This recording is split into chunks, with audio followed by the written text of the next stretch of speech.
There we are. Is it a little bright? Hold on.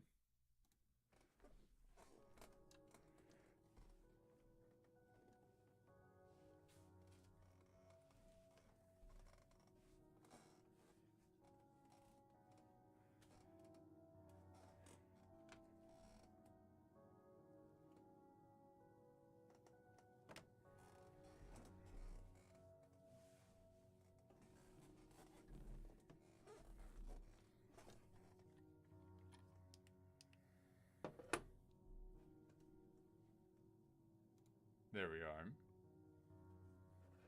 This is still a little bright. Alright. Well. Very nice. Yes. I'd like to thank all of you who came out tonight to view the harp stream and also a little bit of violin today. Just because. Why not, you know? Throw in a little bit of you know. Oh, hi, Kaido. Hi. And I was reading the...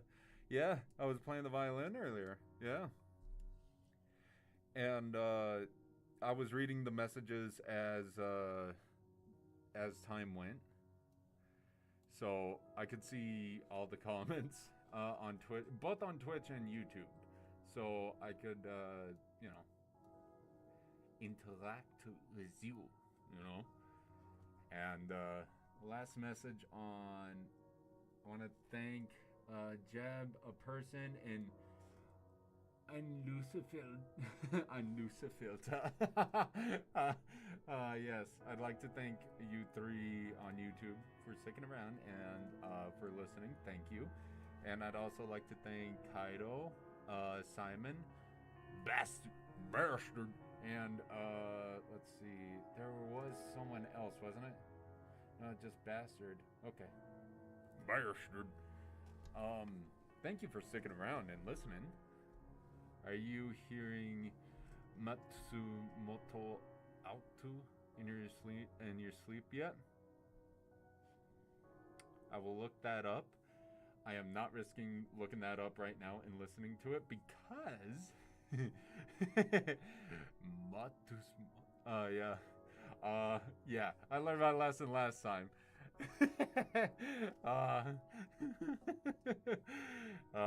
Yeah. Not playing it during the stream though.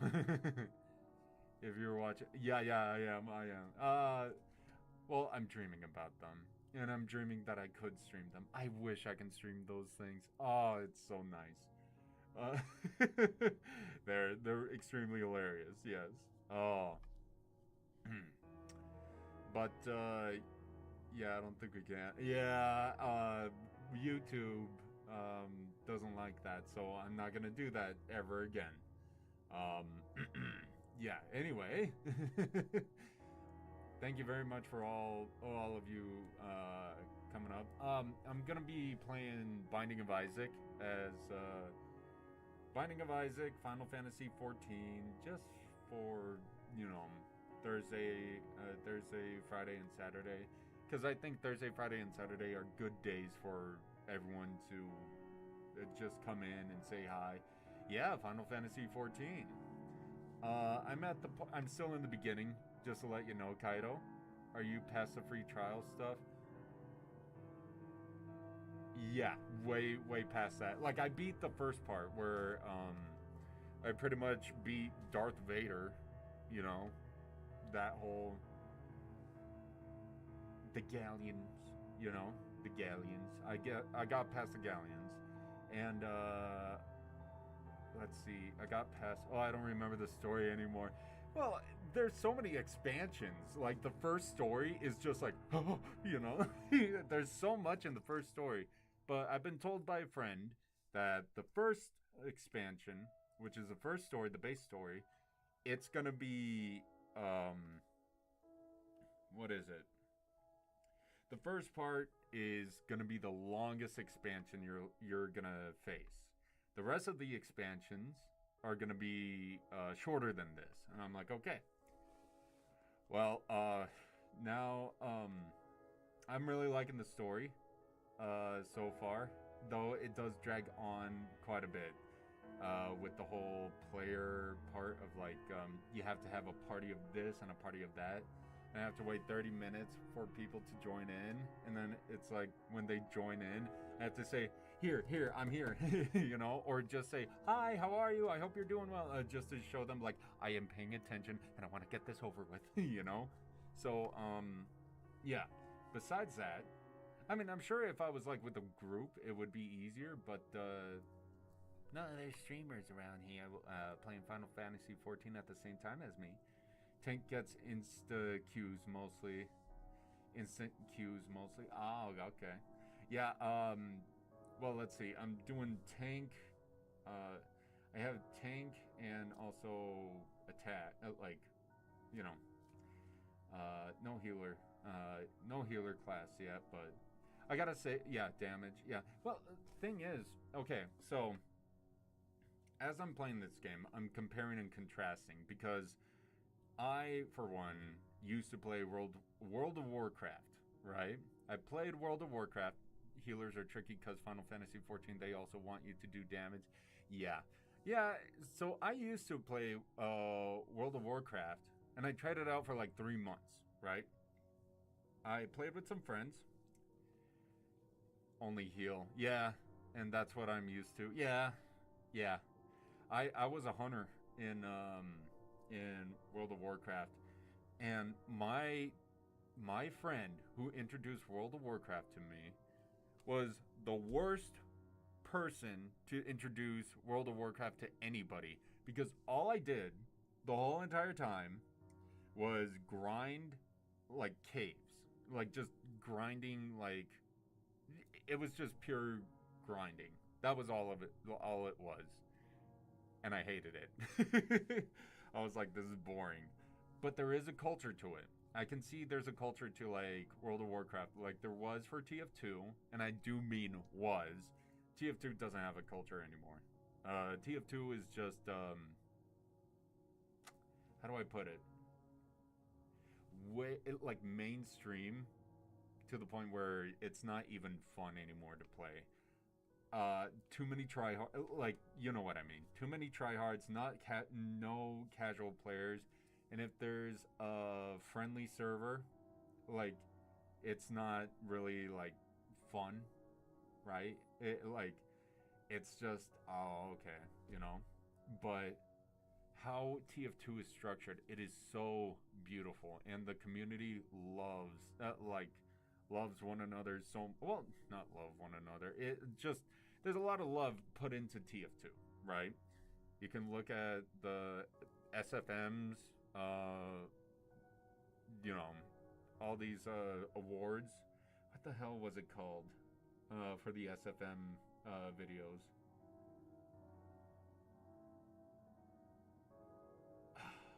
God. Anyway, but a lot of stuff about TF2 that I used to love, and now it is ruined because it is very political now on there, and not even worth getting a hat because like Valve doesn't care. Why should I care? Like if you don't care about your game, why should I care about your game, huh? The only people that I really cared about, like in TF2, are the people who made servers on TF2. Because number one, casual match, yeah, you can play casual. But you know what's even more fun? Playing community servers. Because guess what? They make up the rules. They make more rules in those community servers than they do in the casual servers. So, yeah, I would rather play those than, you know, and play casual. Or the robot one, you know.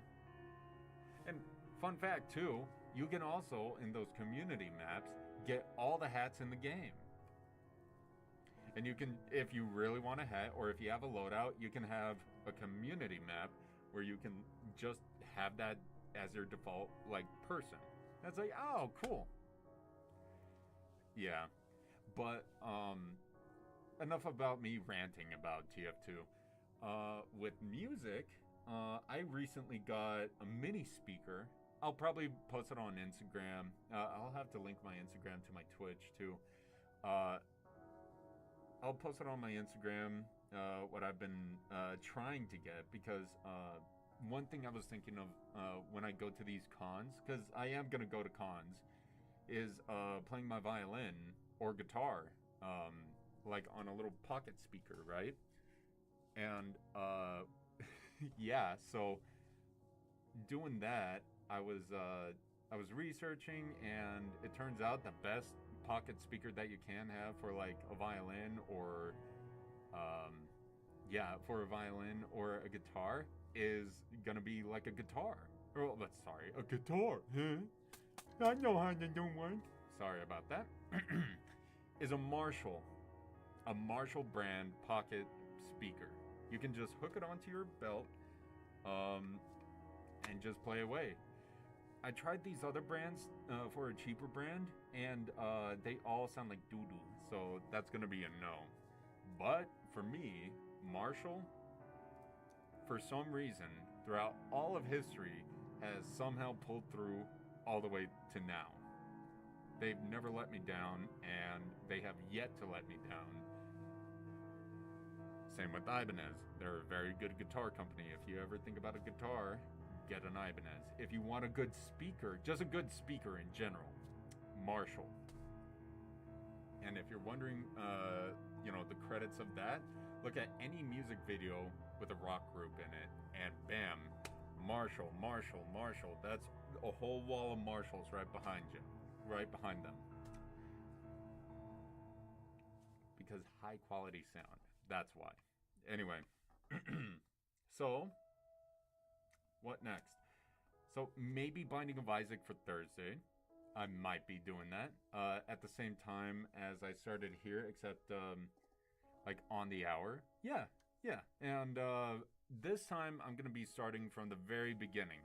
I'm not going to be starting from the save file, but it's just something that I can, kind of like with Final Fantasy 14, because, oh boy, talk about content. Freaking Final Fantasy 14 has so much in it.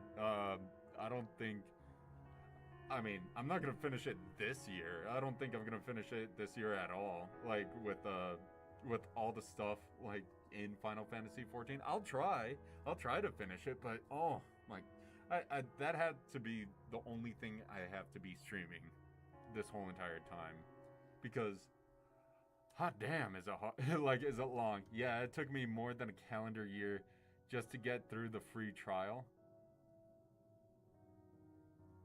Is the free trial like the free trial is like the first expansion, right? Or no, it's more than that. It's okay. It's until they stop you and they'll let you know. Oh, okay. At least with that. Oh yeah, I was talking about World of Warcraft. So when I first played World of Warcraft, it was around 2012 or 2014, because I never played it as a child, right? And I was a child still, like a teenager, around 2014, 2012, right? And as I was playing it, it was all these expansions, and I was like, okay, yeah, let me check it out. And just grinding. And I couldn't interact with, when I played, it was until Dancer Gunbreaker. But since they have new expansions, they moved the trial up even further. Yeah, so, yeah, with this trial, and that was the base game plus at least 2 expansions, yeah.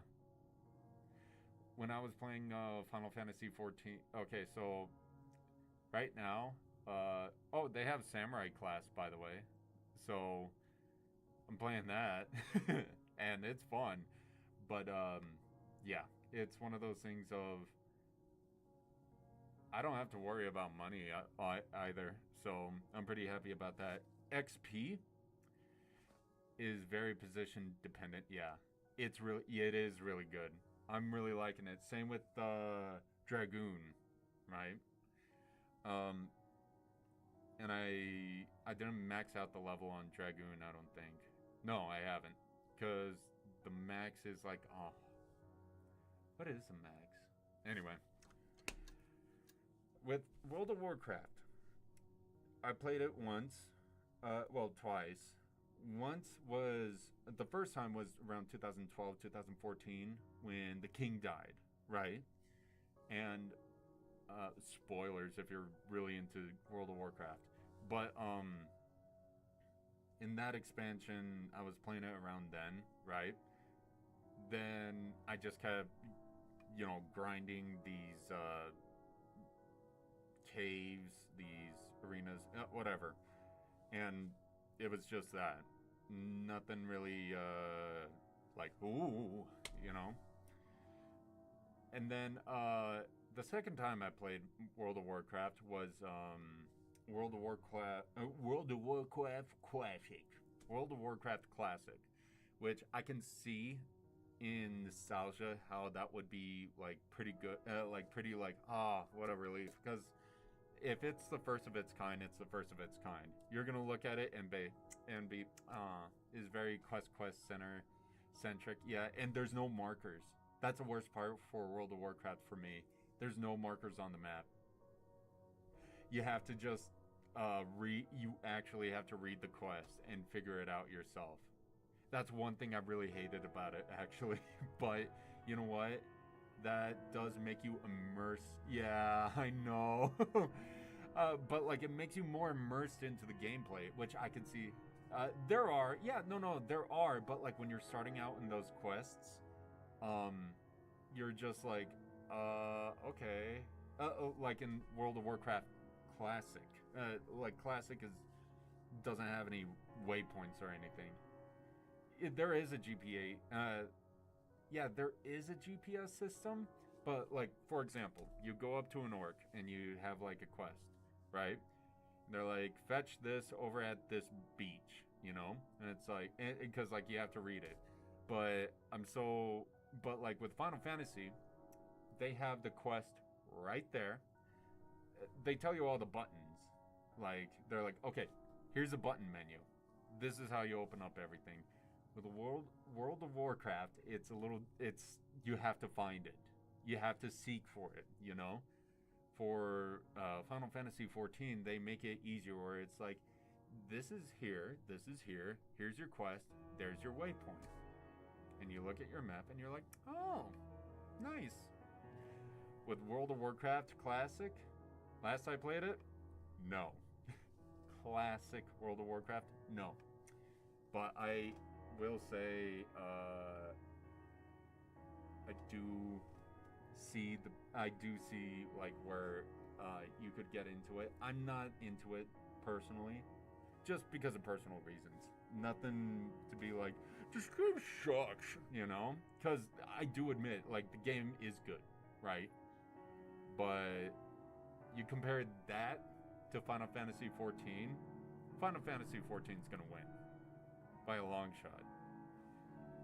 Not only do you have multiple classes in one character, you can do all the classes in one character. That is amazing. That's something I wanted when I first played World of Warcraft. You can only be one class per character. Didn't like that. With Final Fantasy 14, wants to sell you character slots. Yeah, they do. They really do. And that's greedy of them. Yeah. Nah, I'm okay. I don't want to pay money for a game that does that. Nah, I'm okay. For Final Fantasy 14, they're like, hey, one character, everything.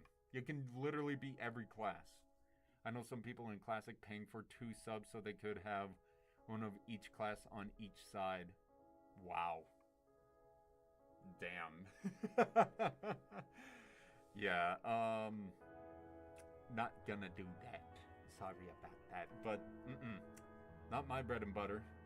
But something like Final Fantasy 14, oh yeah. That one's pretty good. I mean, I'm an alt-aholics too, but lol, I'm not doing. Yeah, yeah. I I switch I switch around because, well, it's cool to play like the different classes, right? The thing is, I like most about Final Fantasy 14 is that they always try to make you the main character, like a Final Fantasy. Yes, yeah. In World of Warcraft, I don't feel like the main character. It's not really anything. It's like you're just there. uh, and while, yeah, you're one of of million. Even the quest givers are like, you there or whatever. Yeah, see, I was talking to someone about that, and I was like, yeah, it doesn't really immerse you the same way as World of Warcraft. Because like World of Warcraft is like, oh yeah, you're just part of this world, whatever. You're not a main character or anything. You're just part of this world, you know. And doesn't really. I don't know.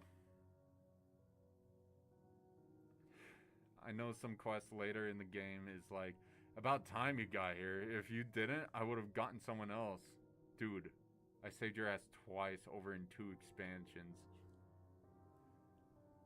The least you could do is remember my name. There you go. And you know what's like also one of those things where I just really look at is how the developers treat their players.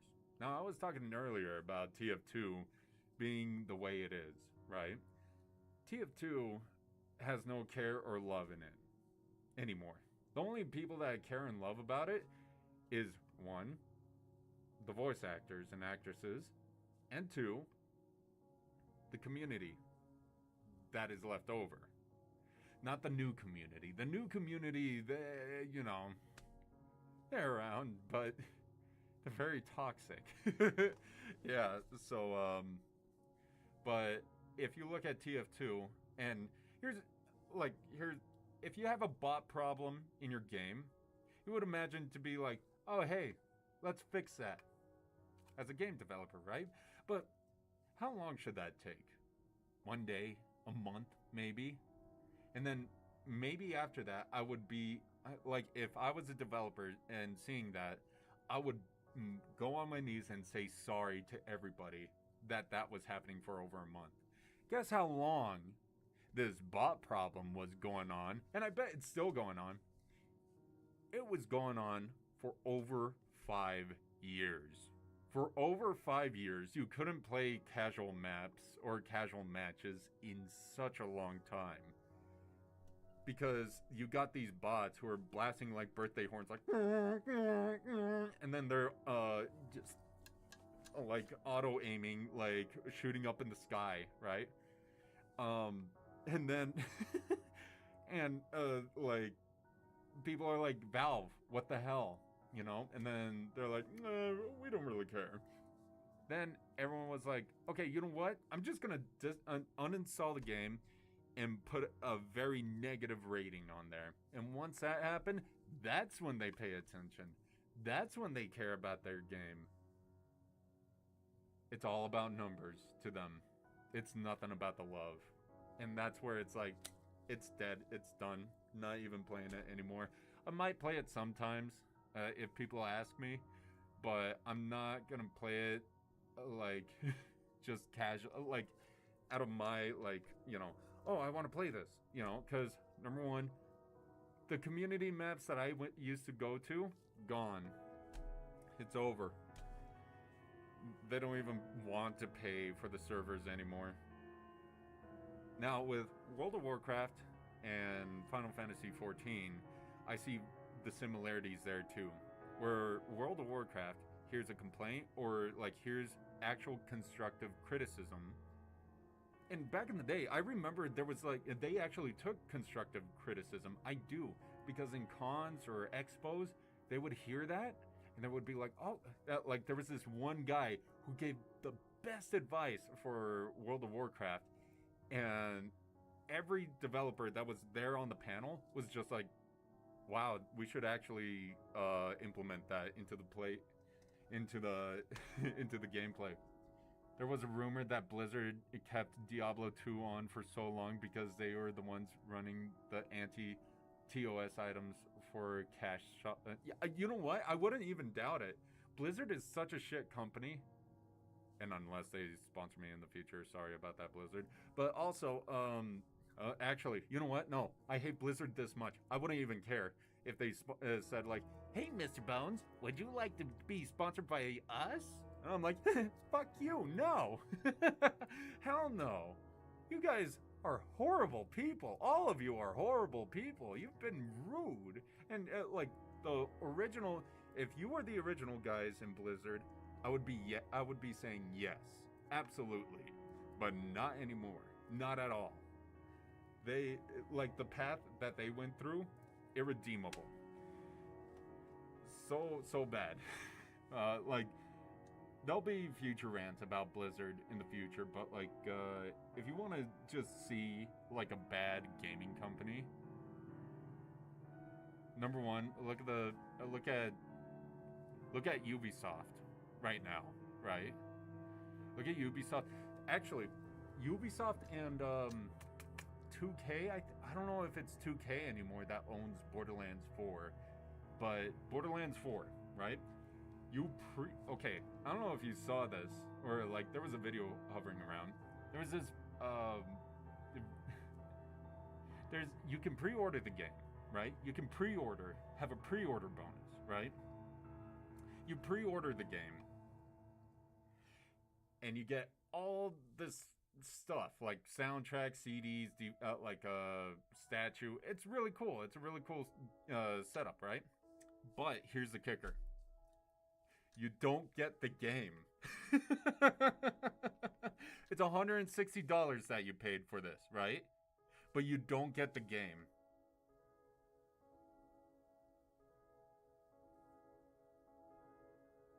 Yeah, no, that's exactly what I'm talking about, the collector's edition. But if you pre-order it at all, it doesn't even come with the game. So you spend $120 or $160, whatever, right? Yeah, is it just Gearbox now? Okay, yeah, so it's Gearbox. So Gearbox, yeah, you want to look at a shitty company, look at them. Okay, one of the guys who developed Borderlands is the voice of Claptrap, or was the voice of Claptrap, right? And in one of these stories, one of the main developer of Borderlands, one of the main developers, he got in a heated argument with that voice actor to the point where he beat the living hell out of him, like in a hotel room. And this was like after Borderlands 2. That's not to say Ubisoft isn't doing a lot of pretty weird stuff either. Oh yeah, no, Ubisoft is doing some pretty sketchy.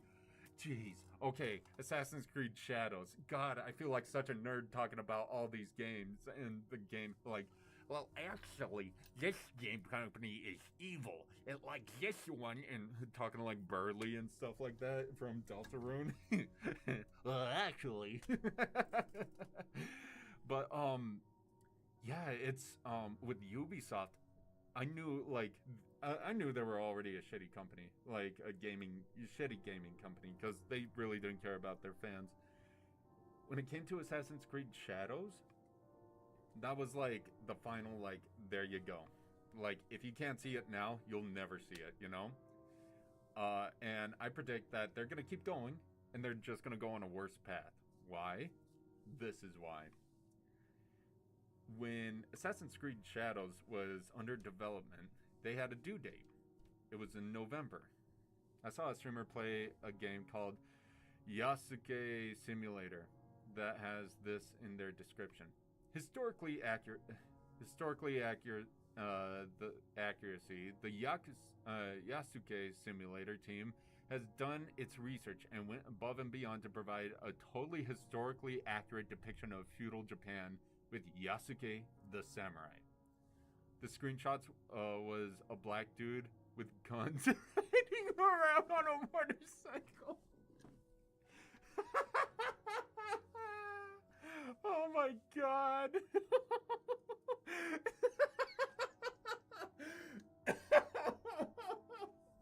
Oh. I love that. Thank you so much.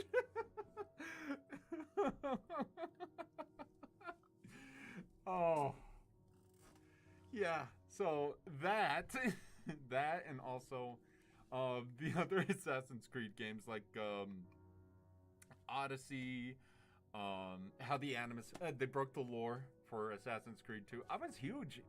So go ahead and yeah. So I was huge into Assassin's Creed. I still am. Like the first Assassin's Creed game I bought was Assassin's Creed 2, and then on. So Ezio Auditore.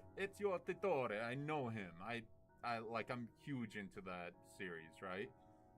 The first game, I forgot about it. To be honest with you, I remember it, and the ending is very significant, and they really, really do care about their story, right?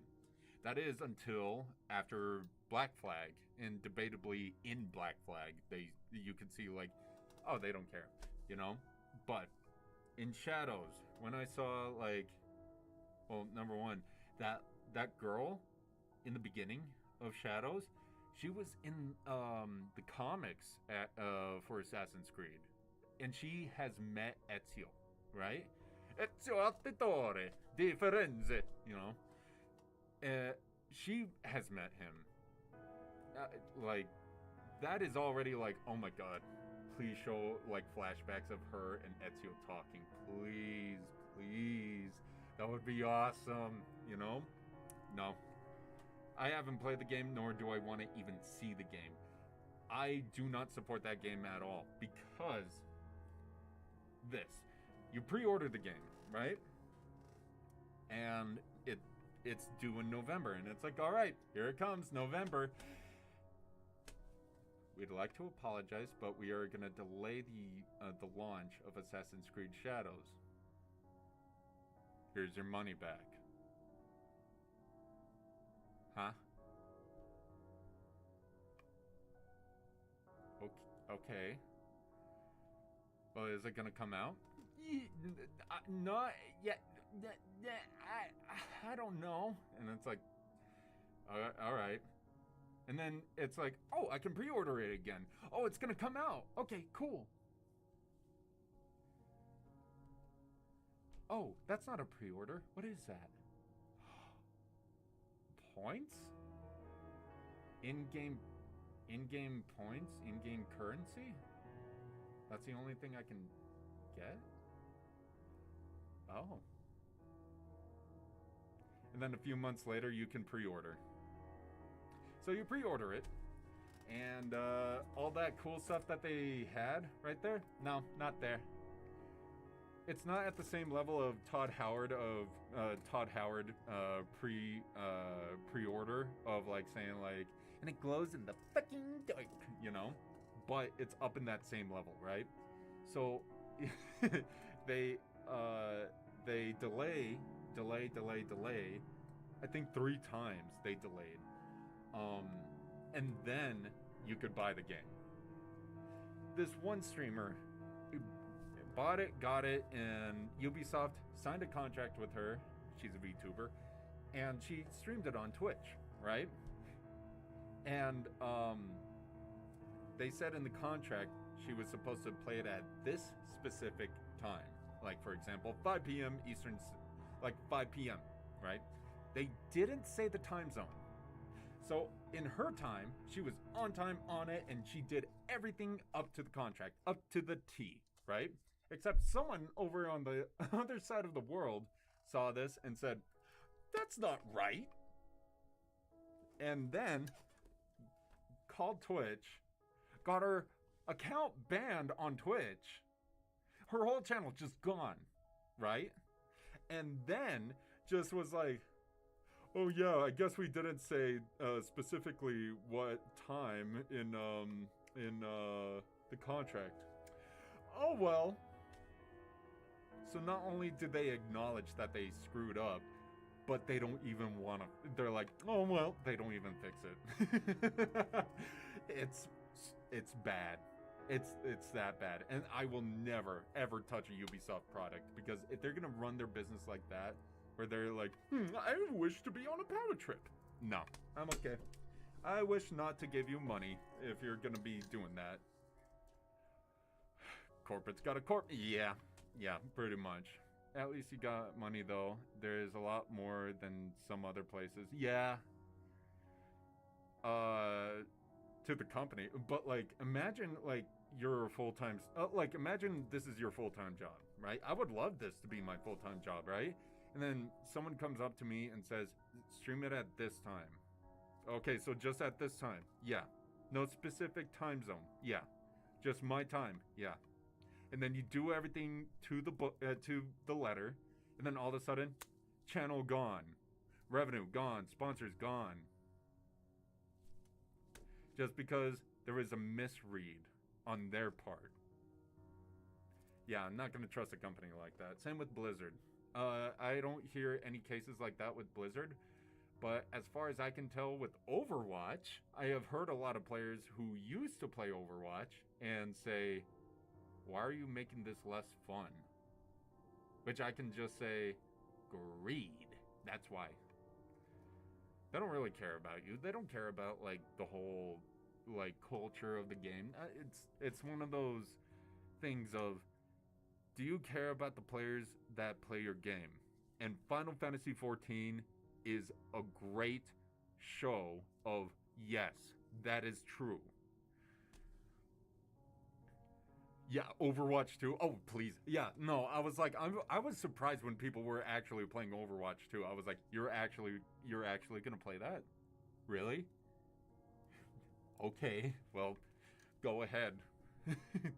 It's just basically Overwatch 1 with broken promises. Yeah, that's a, you know what? That's the best analogy, I think, or the best description of Overwatch 2 I think I've heard. I realize I like the fan-based media of Overwatch more than the game. Yeah, you know what? That's how Overwatch got its fuel. That's how Overwatch just overall like made it and just had its own. It just kept making revenue. That's my theory because no, like you see that game and you played TF2, right? You're gonna play TF2 because it's a way better game. And plus, if you wanted to add anything to TF2, you would just add the skins, like a downloadable skin pack or whatever. If you want to have some content of your own, if you get my drift, then you can do that on TF2. With Overwatch, it's just that, except not those particular animations. I mean, I will say though, those character designs really well done because it jump-started a lot of 3D artists' careers in a particular field, right? So, yeah. But Overwatch 2, I haven't really. Oh yeah, no. Actually, you want to hear something funny? Because of BioShock Infinite, that revolutionized the 3D animation world. That game in particular. You want to know why? Elizabeth. That model, that character in general, had the original animators and, the original sculptures in 3D. Those people looked at her and they're like, oh, yeah, hot damn, I love it. And it's like, calm down. And then they just went full on, just 120,000%. I don't know why specifically that percent, but just go with it. 120,000%. 120,000%, right? They just looked at that and they're like, yes, I love that shit. And, they did some test animations and they made it public domain. So, like, people could, do it. And it's like, a lot of people on the internet were like, ha ha ha. And, then there was a big burst of 3D animation of a particular genre. And that came to regular 3D art.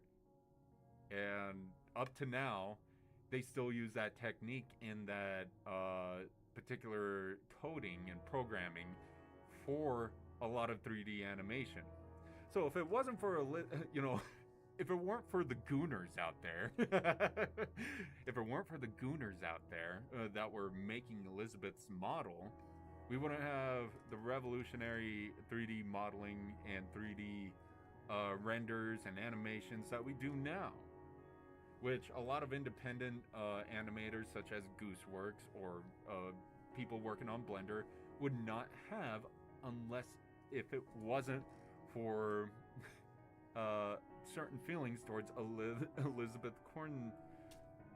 Cornsworth? I forgot her last name, but Elizabeth from BioShock. There we go, that's easier. Was this the face of the that launched 1,000 ships? Comstock, okay. Cornstalk. But yeah, which reminds me, I actually do have the BioShock series on Epic Games, because they have like free games. Listen, if it was like 2018 or 19 right now, I would tell you guys this: go on Epic Games and just go on there and every day just check for games, and they'll be like free games. Arkham Knight? What the hell was that in my head? Batman Arkham Knight. Arkham Knight. Batman Arkham Knight. I have the whole entire series, like, on Epic Games, and I paid nothing for it. I'm on a couple of Discords that has bots that announce free Epic. Yeah, see? And not only that, like, there's for a little while too on Steam, if you bought a game, Steam would just all of a sudden just say, oh yeah, by the way, here's another free game, here's another game on the house. But they wouldn't tell you. It'd just be like on your library and you're like, oh, why is that in there? And you check if there was like any deals or anything, and it's like, I'll take, yeah, you know what, I'll take it. I have Abzu on Steam. Like, one friend saw that I wish listed it, right? And I was like, yeah, Abzu looks like a beautiful game. I would love to play it, or have it in my library so I can play it one day personally. I already saw the whole game, but I want to play it, you know? Like, one of the biggest things I don't like about the current modern gaming landscape. Yeah, I didn't build my gaming computer to run game launchers. Yeah, same here. But one thing for sure, it can sure run Roblox. Laptops can. Laptops really, really can. Yeah, Steam, Epic, yeah. Origin, EA, Origin, Xbox. Yeah, I'm not gonna go on the Xbox store. Freaking nobody's gonna go on the Xbox store if they're on PC. You know what they're gonna go to? Steam.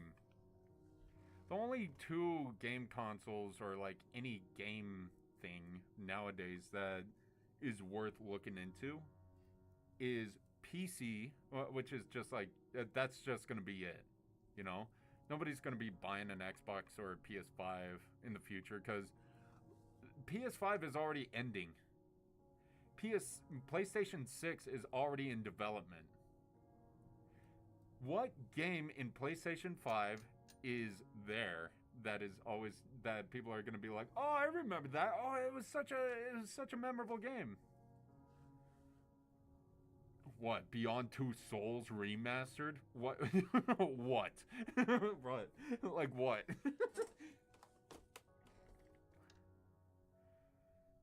Yeah, Astrobot. And wasn't that their first game? Right?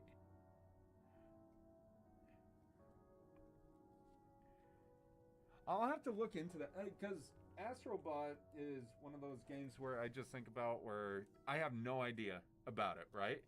I have no idea what it's about except your funny little goober thing made by PlayStation. And honestly,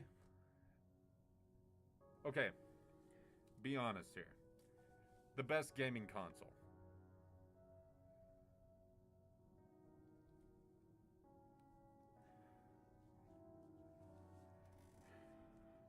was playing a free gacha game because I didn't want to install their stupid launcher on my PC. Yeah, yeah. Or how about that time when Helldivers was a popular thing? It still is, but like, just stick with me here. When Helldivers was still like a big thing. This generation, I'm going to have to give it to Nintendo. Yeah, yeah. Or the Steam Deck. What do you think? The Steam Deck or Nintendo?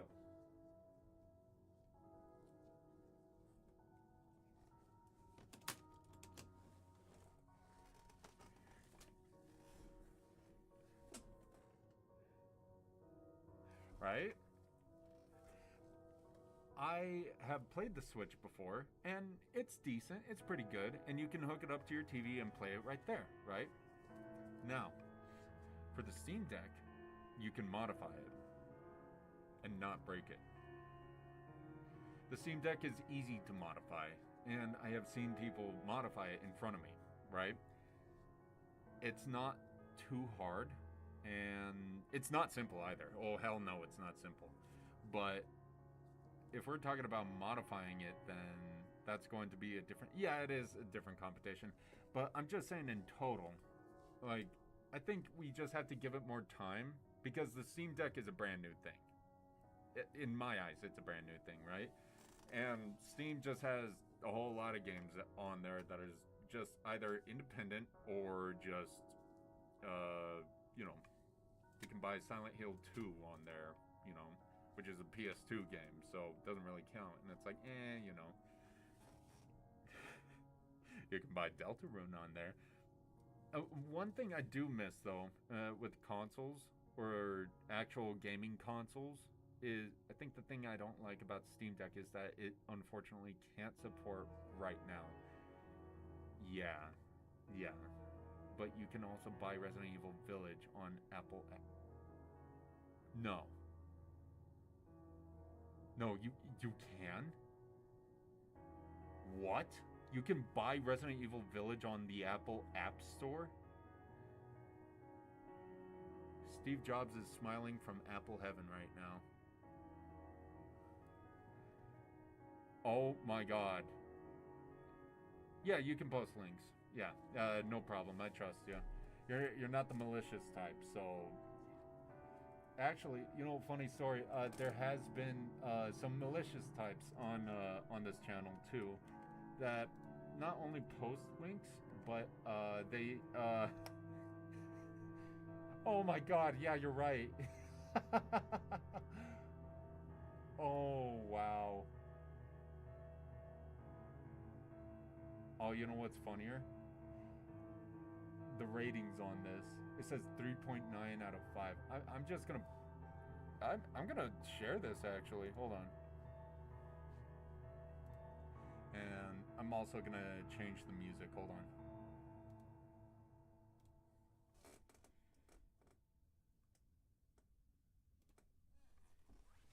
There we go. Alright, so... Yeah, 3.9 out of 5.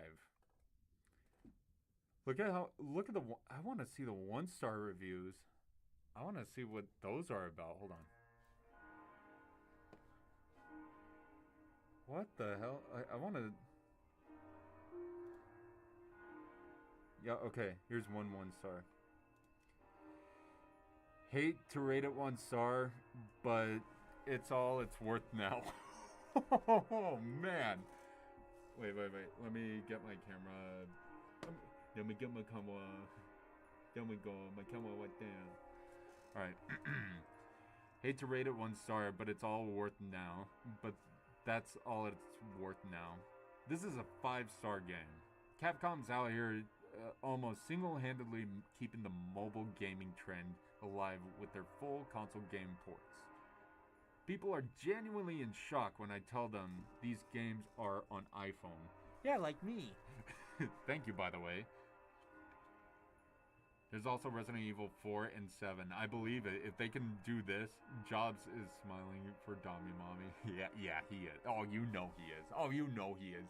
he's he's fucking giving her the fuck me eyes as she he's giving her he's giving her the fuck me eyes as he's eating like a fucking apple like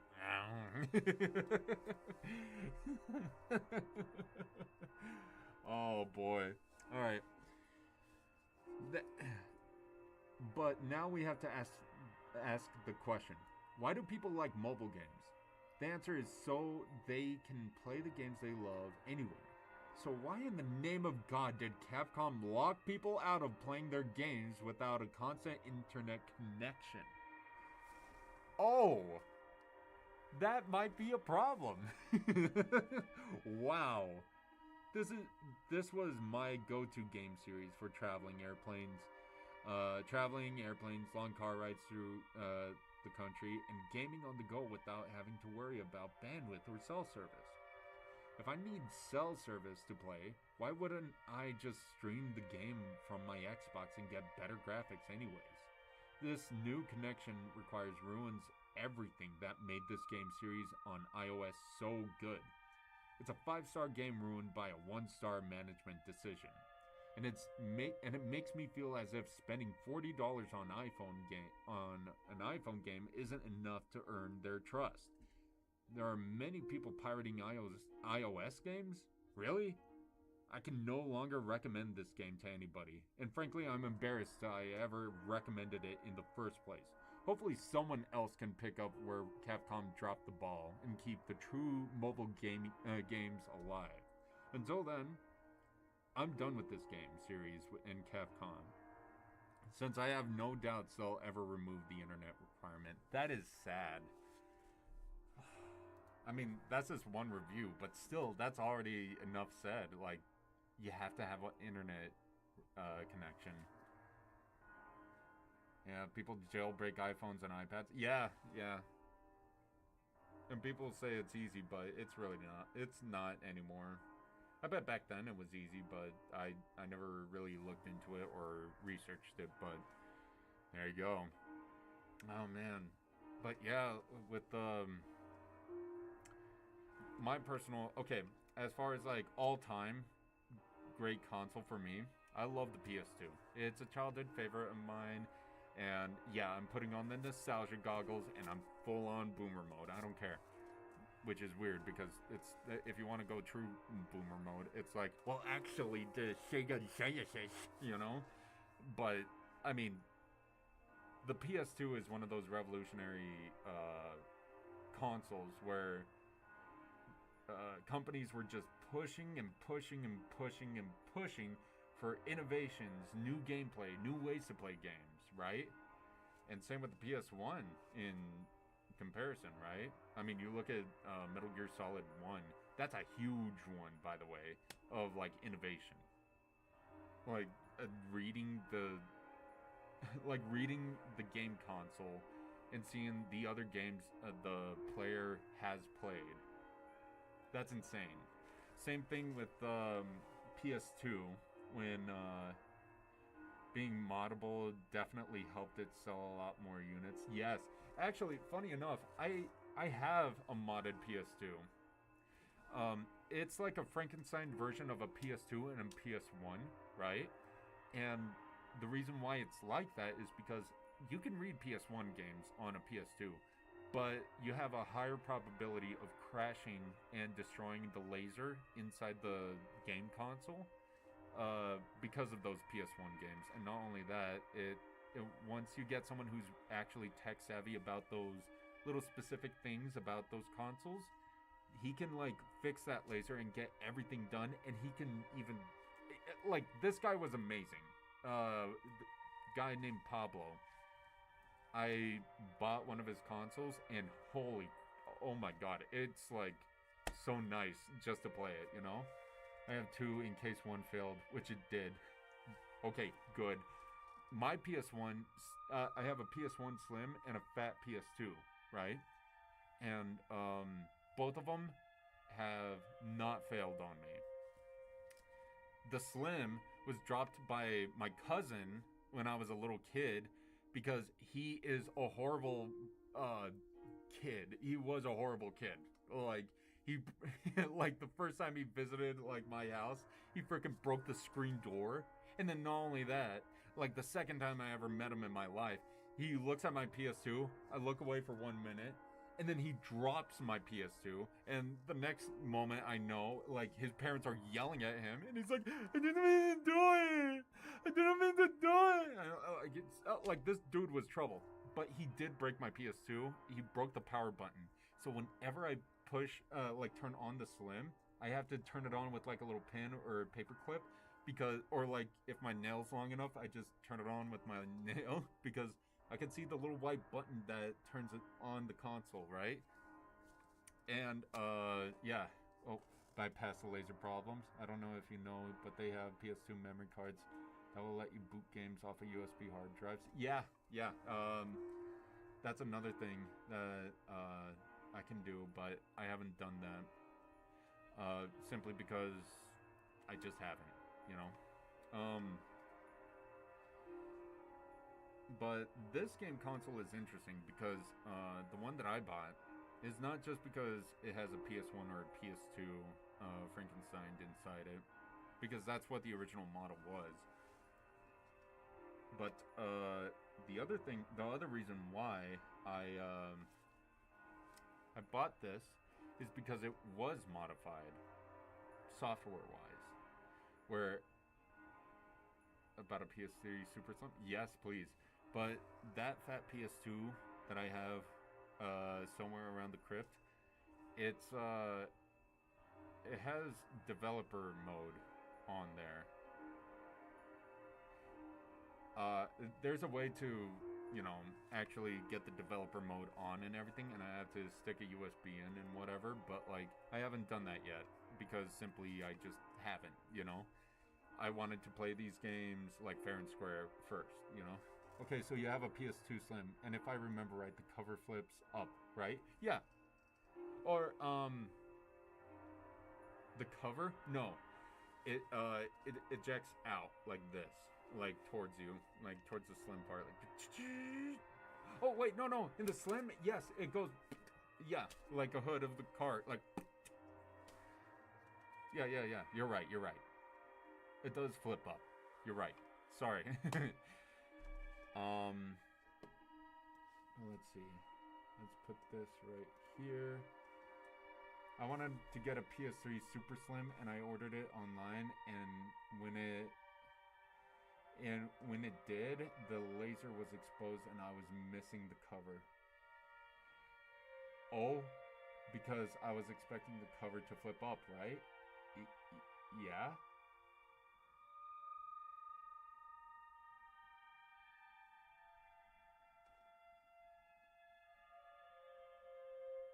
So I brought it back to the store, and the nice lady, like, listening to me all sad and stuff, and she's like, did you mean this cover? Ooh. And she just slides the cover back from the center. Yeah. I thought it was like a PS2 Slim. Yeah, no, I can see where you're coming from, because, yeah. Oh, man. Oh, man. That's a good one. Oh, I never, let's see, I think when I got a PS3, I felt so stupid. Sorry, you were talking. No, you're fine. I like that story, but for the PS2, I don't think there's any console that'll impact me like the PS2 did. I think the PS2 and the Sega Genesis, PS2, Sega Genesis, GameCube. GameCube was a little bit in my life. It wasn't too much into my life. Just a little bit. I only say a little bit because half and half. It was like Kirby on the Sega Genesis and Kirby on the GameCube. I didn't own a GameCube. The only thing I experienced, which I love Deltarune for this, because a lot of people were like, no, there wasn't. And I was like, yes, there was. There was like these dentist offices with like video games that you could just play. They're like, no, there weren't. And then freaking Toby Fox wrote that into the story, and I was like, yes, see, there, right there. That's what it used to be, like in these dentist offices. You used to play Kirby in the dentist's office while you were waiting for your turn. And, well, there you go. Did you have a Dreamcast? No, I did not have a Dreamcast. I went over to people's houses and played a Dreamcast. But when I did play a Dreamcast, it was like these, it was interesting because, like, it was like, I was a little kid, and there was these, adults, in their 20s, right? And they were just, like, showing me, well, for one, they showed me Ren and Stimpy. Two, they showed me, like, San Andreas on the PS2. And I do still have San Andreas, but I will, and I have the original one that has, where you can do intercourse in it, and it's like, and it's not a mod, by the way. That's not a mod. That is in the original game. Because, whenever people say sex mod, it's like, no, it's not a mod. That is actually in the game. Dreamcast also had a piracy problem because day one they had a boot disc available where you can just boot up duplicate discs. Oh my, I didn't know that. What? Damn. But no, on the Dreamcast I played all these games. Not War Thunder. What the hell was it called? Anyway. I played Kirby on the Dreamcast, and I also played all these other games. It was fantastic, and I had a great time. There was this one airplane one. I forgot, like, if it was called... I definitely played War Thunder, and I have definitely played Ace Combat. But there was this other one that I can't remember the life of me what it was called. Space Station 5. Oh, yeah. Yeah. Ooh la la, yeah. I wanted to learn how to play the theme song on trumpet. Oh. That is something I should look into, like, for, just to do, right? Because I do have a trumpet. I have a little trumpet somewhere around here in this crypt that I could play. But, I don't play it often because, well, I don't have a mute for it. And, if I did practice it, I don't think these neighbors would be so happy. But I can always go into my car and play it with some earmuffs. So, there you go. You don't have soundproof crypt? No. Yeah. You might wake the dead. Yeah, I will actually. But,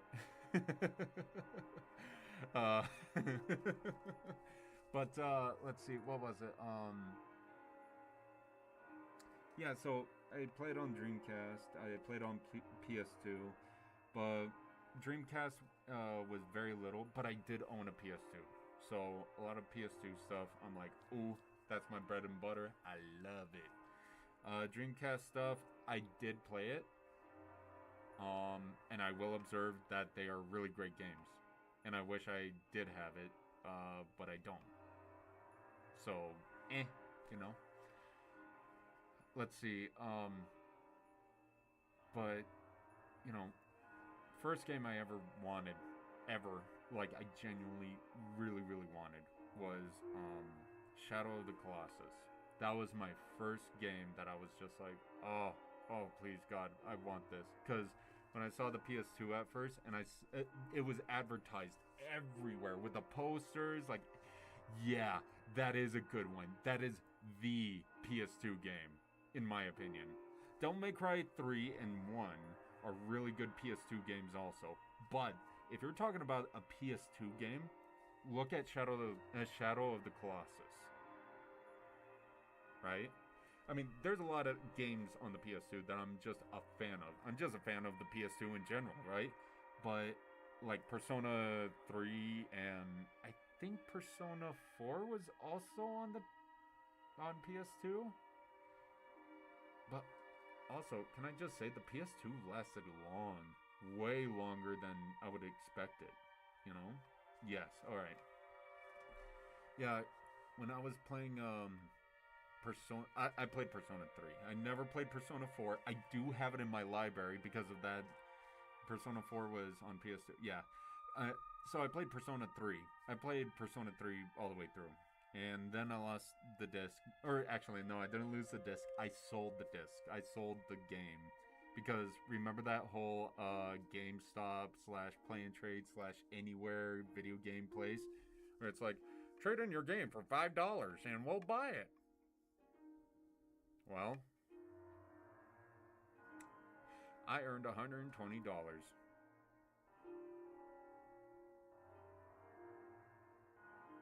And I do regret it. I think that is actually no. There are some games on there, like in there that, oh right, some of the games were just carbon copies, right? So I don't know how this happened, but I stay pretty well organized with my game discs, right? But when they were checking stuff on my PS2 games, and I had so much, I literally had a crate. I have a crate full of PS2 games still, right? I once traded in a terrible tennis game for $1, and the dude was like, I can only give you $1. Are you sure you want to trade it in? You can play it again if you want. And I was like, I would rather have the dollar, sir. Yes. You know what I had on the fucking PS2 was this stupid NCAA game. And I hated the shit out of that game because it was just so wobbly and horrible. But the only good thing about that game, the only redeemable good thing about that game was you could play as the mascots of the team, and so could the other team. And you guys could go off the field and run around the field, and like they would be clipping into the audience, and they would start glitching the whole entire stadium. And it was the most hilarious thing. I would be laughing my gut would hurt and everything. I would be laughing because like these guys are just like running around through the stands, and you just see these 3 frames of animation just like of audience members just doing that, and it's just the camera going like all over the stadium. You can't even see your player anymore. And then all of a sudden, touchdown! And then you're, if you played that game, there's one team. I think it was the Oxford Trees. Like, well, first off, what a shitty mascot, right? You're a tree. You're not anything, like, intimidating. You're just, like, you're a tree. Like, okay. But that was historically accurate because that's what they were. But they didn't have a mascot out there anymore because not the Oxford, but like, you know what I mean.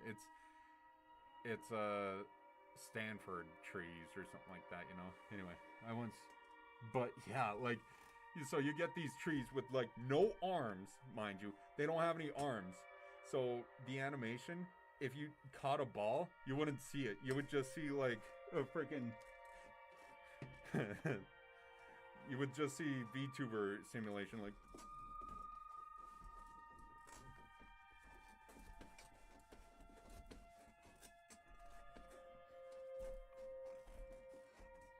that. It was freaking hilarious. I love that. I love that part of the game. But actually taking the game seriously, no, I'm okay. It's more boring than. I mean, I like football. I used to like football.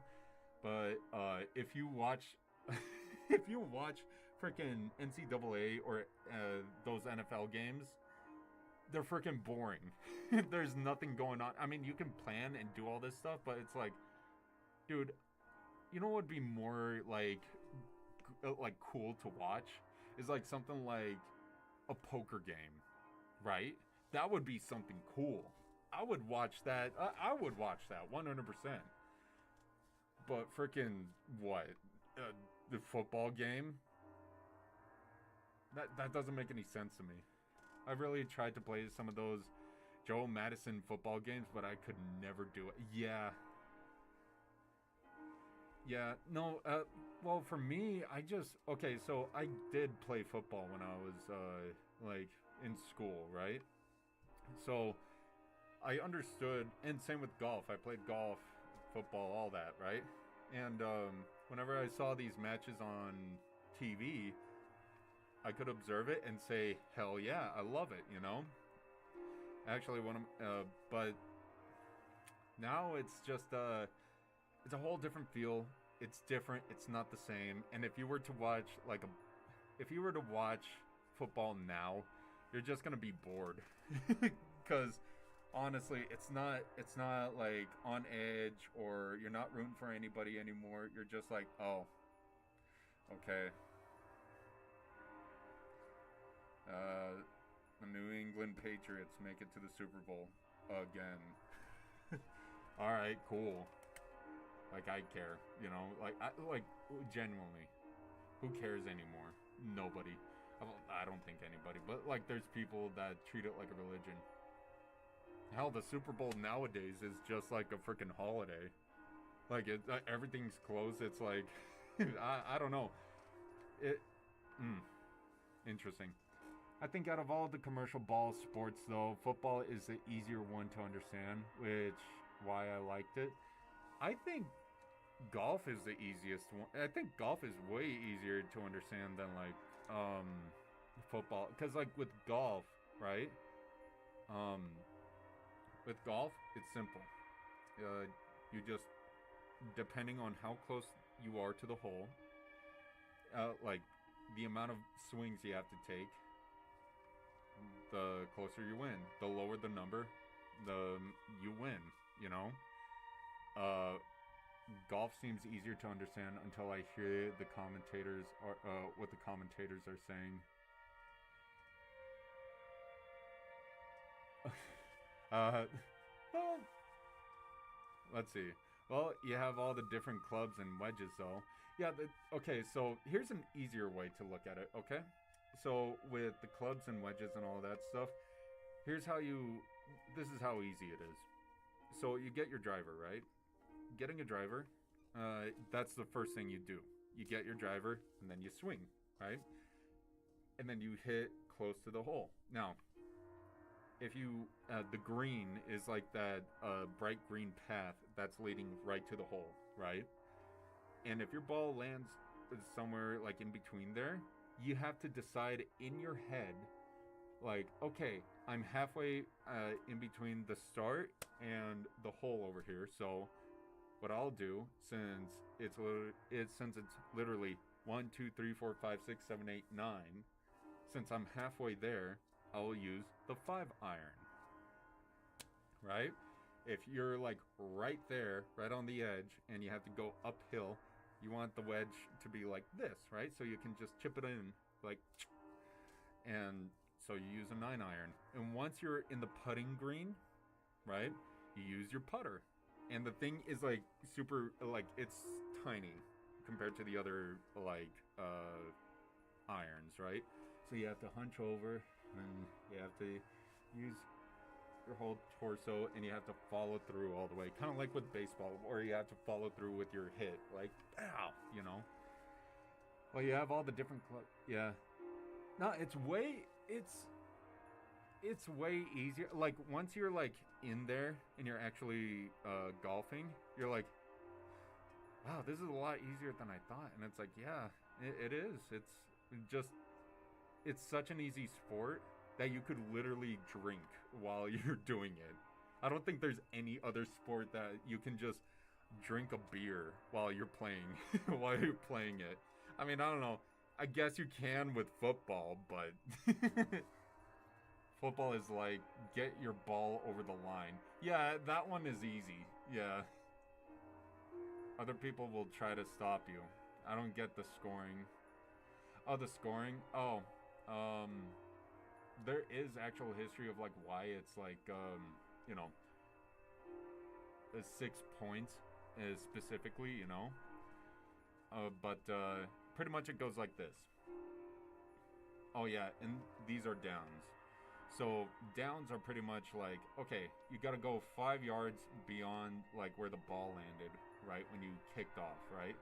So during kickoff, wherever the ball lands, like it'll land in your hands or the enemy team's. So if the enemy grabs the ball, like while it's in the air, that like they have the ball, they're on the offense, right? If you grab it, you're in the offense, right? But if the ball goes on the ground and someone touches it, then that's what you, the defense, will have to pick up and do it at, you know? So, you know, at the downs, it's pretty much like this. All right, 5 yards from here, from where the ball is at, you have to go 5 yards or 10 yards here, whatever it is. I don't remember, right? And first down. Okay, first down, no problem. We can mess up here, or we can go over the line of scrimmage, right? Line of scrimmage is just going to be right there, where it's behind, where, you know, if you go beyond that, it'll be first down again. See, this is the thing where I say there's going to be more complication, like explaining football, than there is with golf. Because it's like golf, you go 1, 2. A new follower?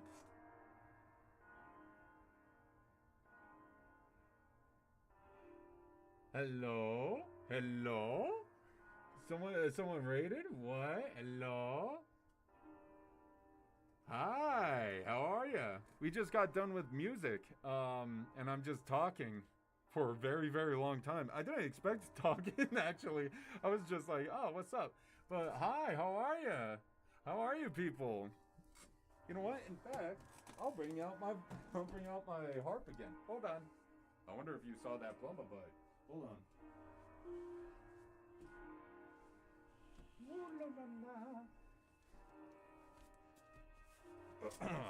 Here we go. How are you guys? I hope you're all doing well. Wait, let's see. Let's do that, and then I'll pause this, and then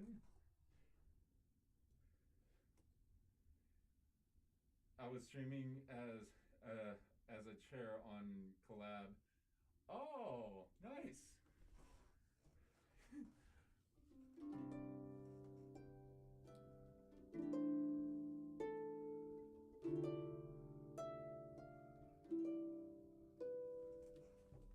Ooh, how about we get some reverb, huh?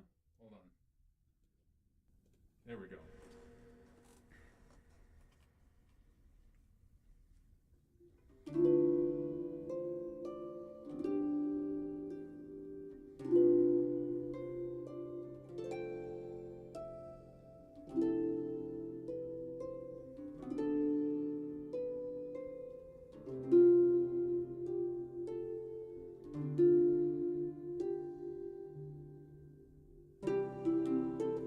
I'm just kidding.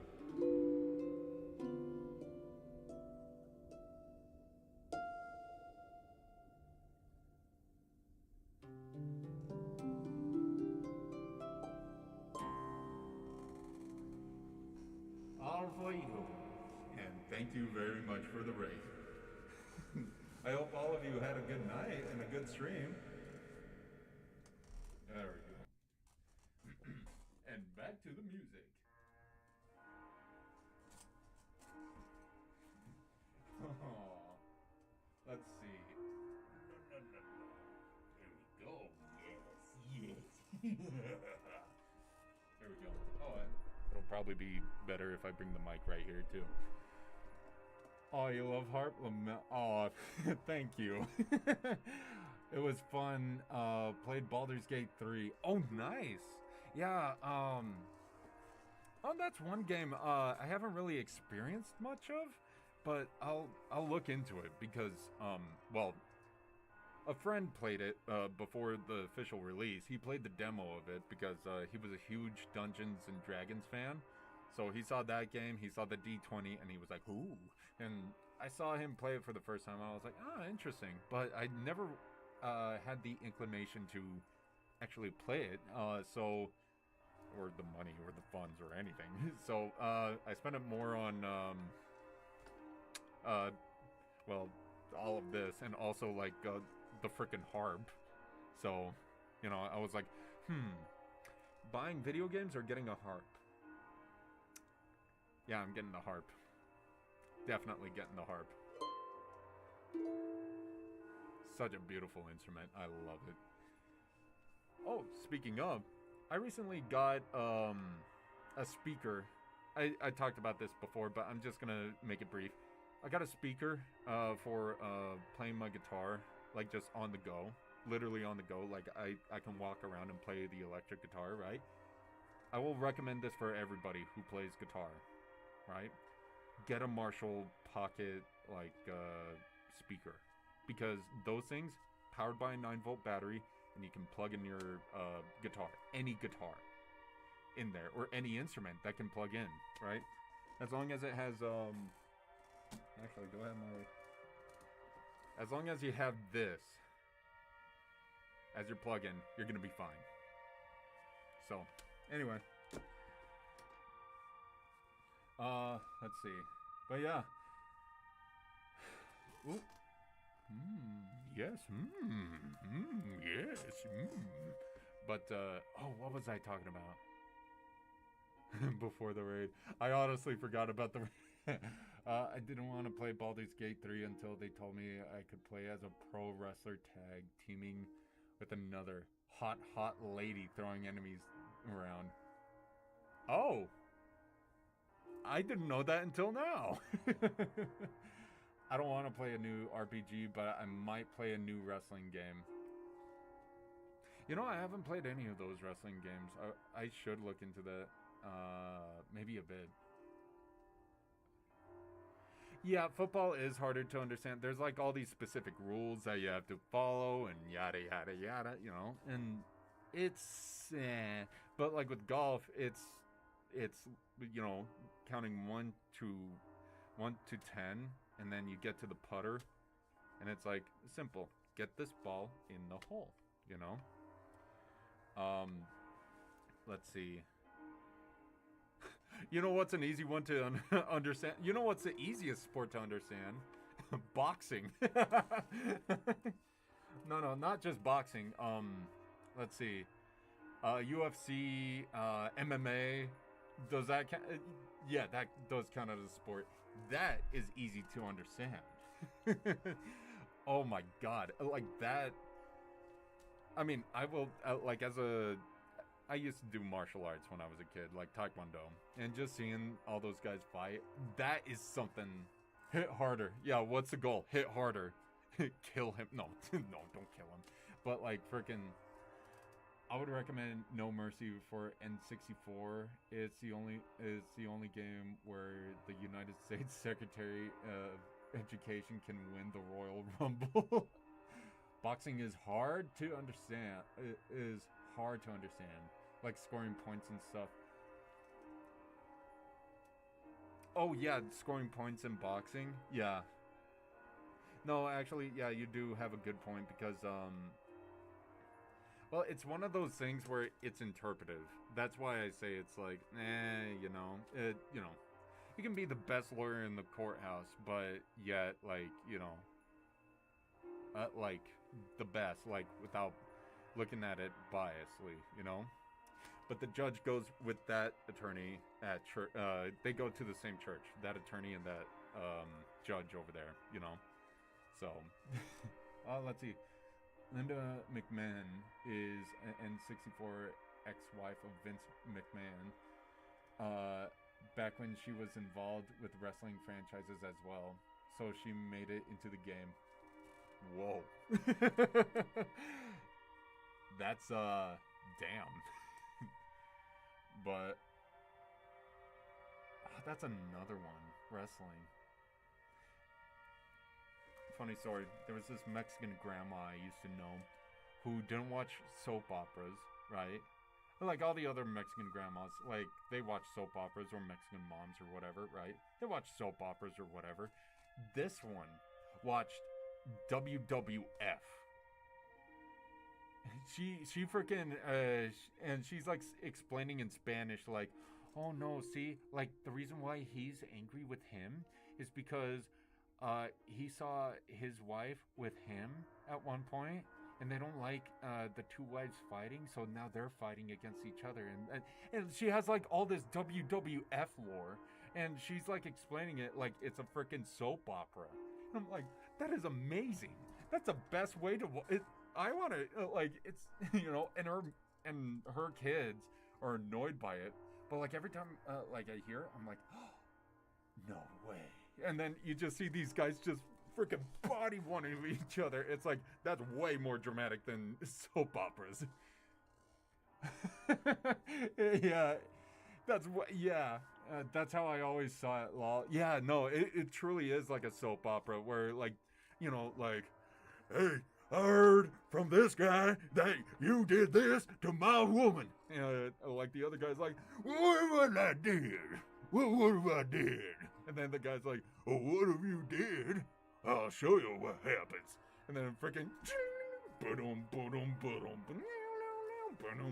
and then freaking get freaking Stone Cold Steve Austin just coming out. And then like the announcer's like, oh my god, and then Stone Cold just punches the camera or something like irrational. You know, it's like, yeah, no, this is totally real. no, this really happens, I swear. This is all real and raw right now. Oh my god. See, that's the stuff that I'm like, okay, you know, you want to have stupid fun? That's stupid fun. I'd rather that stupid fun than freaking soap operas. But then again, soap operas do have their moments where it's just like, that is ridiculously hilarious. And what's even more hilarious is they take it seriously. Feelings with fists and chairs, yes. All the way. I would totally watch that. If that was that's the best type of soap opera, right? Like WWF, it has to be the best soap opera that I know of. I think that's everybody's case, you know? Best soap opera ever? Gotta say, WWF. It's better than any it's filmed better than any soap opera too. Hell, it's live. It's that good. So, why not? Eh? Oh, feelings with fists and chairs.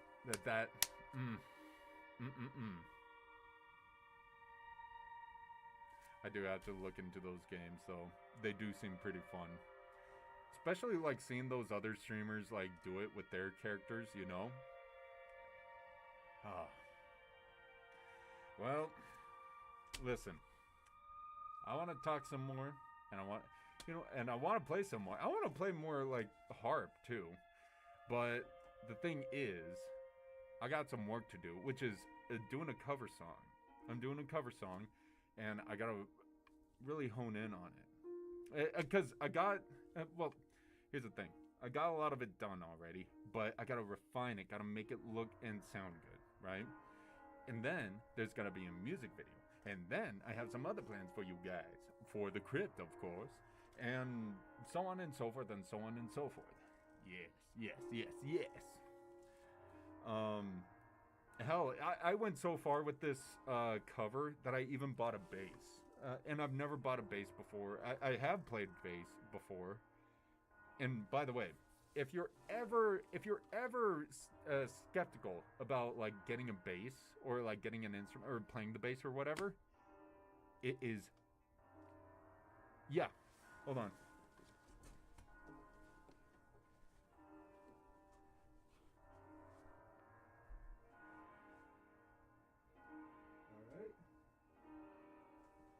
Go.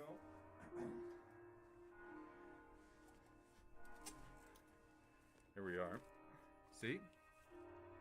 I mean, as much as you can see. Here, let me put my magical orb right over here. See? And I do plan on putting some stickers on there that a friend gave me. Not just gave me, she made them. But, one of the things that I do want to do with this bass, well, besides finishing this cover, which I am gonna do,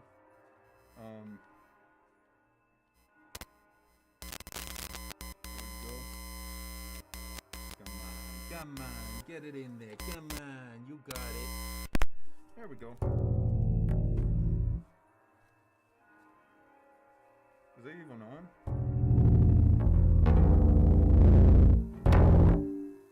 Can you guys even, wait. Oh yeah, no, you can hear that.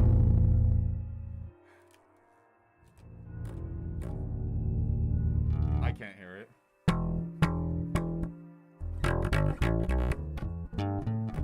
Yeah, whatever it is. But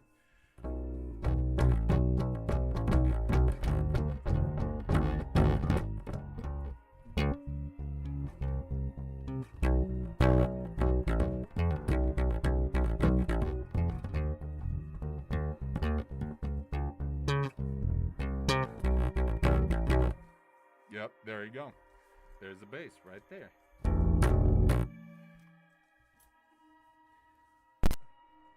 Also, another one is Ace of Spades that I gotta learn on this, cause it's Lemmy, it's Motorhead. They're the godfathers of punk and metal. I gotta do it. Well, Lemmy is. So I gotta look in, like, you know. But that and let's see, some animations and some other stuff. It's actually a bit too loud, even. Yeah, that's why I was like, yeah, sorry if that was like really, really loud. But I can't. I don't have like the regular sound system right now on my computer. I have this one in particular because of this button. And well, that button in total is really good for well, the harp, as for example. Oh, I forgot the harp is over there.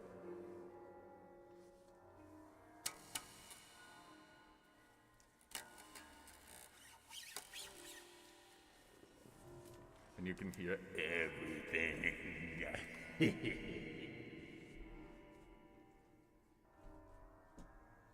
As for example. And that's all you get. But don't you worry, there'll be more. Yeah, go if you need to get some work done. Don't let us keep you up. It's almost sleep time for me as well, so no worries. Yes. Alright, well, anyway. Thank you all for coming out and hearing the harp. Thursday and Saturday, I'll be playing at the same time. 7 p.m. New York time. Alright? So, I'll see you around then. Alright? And I hope all of you guys have a great day. Alright? I thank you again, and I hope you all have a good night. Bye-bye.